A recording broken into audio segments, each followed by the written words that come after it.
មនុស្សពឹងផ្អែកខ្លាំងទៅលើកេរ្តិ៍ឈ្មោះរក្សាវាដោយជីវិតរបស់អ្នកមានន័យថាកេរ្តិ៍ឈ្មោះរបស់យើងសំខាន់ណាស់បើគ្មានយើងត្រូវតែកសាងហើយបើមានហើយគឺត្រូវតែរក្សា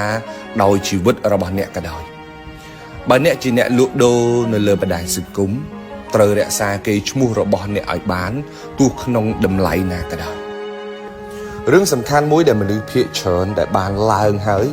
បែរជាដាំក្បាលចុះមកវិញបាត់បង់កិត្តិយសទាំងកេរ្តិ៍ឈ្មោះខ្លួនឯងទៀតដោយសារតែរឿងមួយគឺភ្លេចកំណើតដើមយើងមានកេរ្តិ៍ឈ្មោះមកតថ្ងៃហ្នឹងប៉ុន្តែយើងភ្លេចថាយើងមានកេរ្តិ៍ឈ្មោះដោយសារអ្វីហើយរក្សារឿងទាំងអស់ហ្នឹងអត់បានថិតថេរយូរអង្វែងឲ្យវានៅជាមួយយើងហេតុអ្វីគេចូលចិត្តយើងហេតុអីបានជាគេគាំទ្រយើងហេតុអីបានជាគេមកទិញយើងហេតុអ្វីបានជាគេជឿជាក់យើងពីមនុស្សធម្មតាទៅជាមនុស្សមានកេរ្តិ៍ឈ្មោះ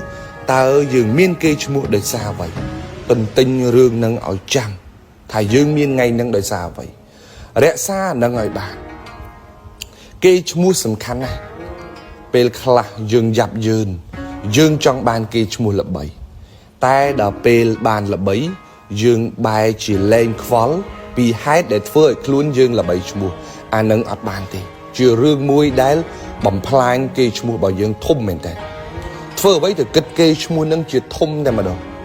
ពេលខ្លះនៅពេលដែលយើងលោភលន់ពេកភ្លេចរឿងគេឈ្មោះជីវិតយើងនឹងរលាយសាបសូន្យហើយពេលនឹងយើងនឹងស្ដាយក្រោយនៅគេឈ្មោះដែលយើងខំកសាងមកជាយូរអង្វែងទាំងការនិយាយស្ដីទាំងការធ្វើសកម្មភាពទាំងការប្រស្រ័យតាក់ទងត្រូវប្រយ័ត្នឲ្យមែនតែនទៅលើគេឈ្មោះរបស់យើងរឿងមួយទៀតគឺតតាំងការពារគេឈ្មោះរបស់យើងនៅក្នុងសង្គមគេបានបង្រៀនយើងថាកុំតតាំងជាមួយនឹងសភាវៈអាក្រក់វាខាតពេលវានាំរឿងអីចឹងទៅប៉ុន្តែនៅក្នុងសង្គមជាក់ស្ដែងបើយើងមិនតបតវិញទេយើងអាចនឹងខ្លាចជាជនរងគ្រោះលើគំនរសេចក្តីល្អរបស់យើងក៏មានដែរធ្វើល្អជាប្រចាំហើយទៅច្បាស់ថាយើងកំពុងតែធ្វើអំពើល្អដោយមិនបានខុសឬក៏បំពានផលប្រយោជន៍ណាទេប៉ុន្តែនៅពេលដែលគេចោទប្រកាន់អ្នកក៏មិនអាចនៅស្ងៀមបានដែររៀនការពារអំពើល្អរបស់ខ្លួនមនុស្សឥឡូវមិនសូវចំណាយពេលឲ្យល្អិតដើម្បីមើលទេឆាប់វិនិច្ឆ័យឆាប់ខឹងឆាប់មួម៉ៅឆាប់វាយប្រហារបើសំឡេងមួយអ្នកមិនតបតនោះសំឡេងដតីនឹងចូលដៃមកកាន់តែច្រើននៅក្នុងនោះបើអ្នកមិនបានធ្វើអ្វីដែលគេចោទអ្នកទេអ្នកត្រូវតែការពារកិត្តិយសរបស់អ្នកឲ្យកាន់តែបានយើងមិនចង់ឈ្នះចាញ់ជាមួយនរណាទេតែយើងគ្រាន់តែចង់ការពារសេចក្តីល្អនិងការពារគេឈ្មោះរបស់យើងតែប៉ុណ្ណឹង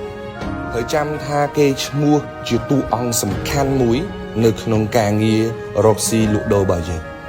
គេឈ្មោះធ្វើឲ្យយើងមានចំណូលគេឈ្មោះធ្វើឲ្យយើងមានទ្រព្យធនហើយការរកស៊ីលក់ដូររបស់យើងនឹងរីកចម្រើនទៅតាមនឹងដូចគ្នា